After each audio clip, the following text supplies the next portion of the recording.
Good afternoon, guys. Back again for another fragrance review. This time I'll be reviewing L'Artisan Parfumeur's Mon Numero 10, or My Number 10.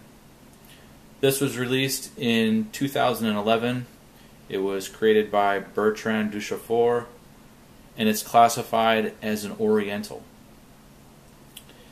It's an interesting scent. If you go to the link in the description that I put in, you can listen to Bertrand Duchaufour talk about his inspiration for this scent. So I'll give you a second to pause the video and you can head over to that link and watch that.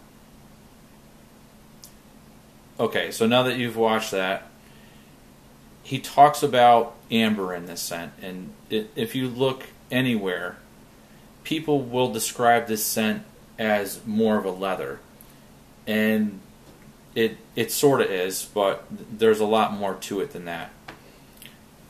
When you first spray it on, it is a little sweet, a little spicy. There's definitely some cinnamon in there. There's a little bit of pepper.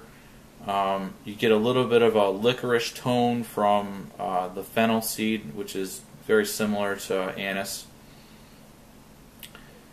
That doesn't last very long. After about a half an hour, it's going to start to transition. And this is where you can kind of get into what he's talking about with the color of the amber, the stone itself, and the actual scent. Once this starts to transition after about a half an hour, you'll get a little bit more leatheriness. And for me, that it really doesn't smell a lot like leather, not like a car leather or a glove leather or even a castoreum leather or a birch tar leather. For me, it's more of a texture or a balmy smoothness that gives you the impression of leather. Now, if leather wasn't mentioned in the notes at all, I don't think you could be tricked into thinking this is a leather. I think what Bertrand Duchaufour did with this is he wanted to give the impression of something smooth or something that's melting. And for me, the main notes in this are incense, which shows up in the mid, and then more toward the base, you're going to get a benzoin, you're going to get ambergris, and you're going to get a little bit of vanilla, which actually could be part of the benzoin itself, which has a little bit of a vanilla feel to it. Now, this scent, once it gets down to the very bottom, it's going to smell earthy, almost like a clay-like feel to it. If you're familiar with scents like Memoirs of a Trespasser, that has a very clay-like feel to it. This sort of has that in there. There's some sweetness, but not a whole lot, and it definitely has a thickness to it. It almost feels like something is melting on your skin. Something thick, like an amber stone, is melting. It's certainly different. It's very artistic. And I can relate this scent to three other scents that are fairly popular in the community. The first of which is Dior Homme Parfum. And for me, the leather in Dior Homme Parfum is very similar to how leathery feeling this one is. I don't smell leather in either one of those, but it has a smoothness to it. The second scent, I would say, is Bentley for Men Intense. The incense note along with the sweetness is very similar in this compared to the Bentley. And the third and last scent I would compare this to is Midnight in Paris, the Eau de Parfum version. It has the same benzoin resin tonka balminess to it. And if you can take all three of those anecdotes that I just talked about and you put them all together, you're going to get something very close to Mon Numero 10. It's good. It's a little too artistic for my taste. I used to own the Midnight in Paris EDP, and I used to own the Bentley. Neither one of them were to my taste.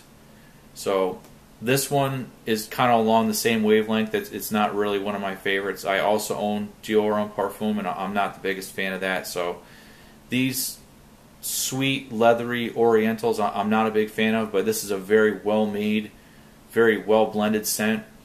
If you're looking for an upgrade to Bentley for Men Intense, you think it smells a little too cheap, this may be your solution. This is more of a more refined, more well-blended type of scent along the Bentley lines. If you like the balminess of Midnight in Paris, you'd like this, and if you like the unisex kind of leathery feel to Dior Homme Parfum, you'll probably like this as well. It lasts on me about 8 hours, and I really only need about 2 sprays of it. It could be pretty divisive. I think you're going to find people that really don't like it, and you're going to find people that really love it. I think that it's not a scent that you're just going to say, you know, it's okay, I can wear it from time to time. It's very complex, and it certainly makes a statement. I don't find it. I'm not probably going to end up not keeping this. It's going to be difficult for me to find a spot to wear it. And to be completely honest, I'd probably rather wear Dior Homme Parfum over this. It's a little more forward masculine compared to this as a unisex scent. Just a side note, there's a lot of reviewers out there that say this smells like cherry Coke or Dr. Pepper or root beer or urine, and I don't really get any of that. To me, it's a slightly spicy, incense, leathery, balmy, resinous concoction, slightly sweet. I don't get any sort of soda or syrup or anything gourmand about it, other than that vanilla-y benzoin resin. So I think it's good. I'll give this good scores. I may not care for it, but I feel like it's well done. It's an excellent scent. It's very well made, and for the people out there that really enjoy the kinds of scents that I talked about, I think it'll be a home run for you. So comment, like, and subscribe, please, and thank you for your time.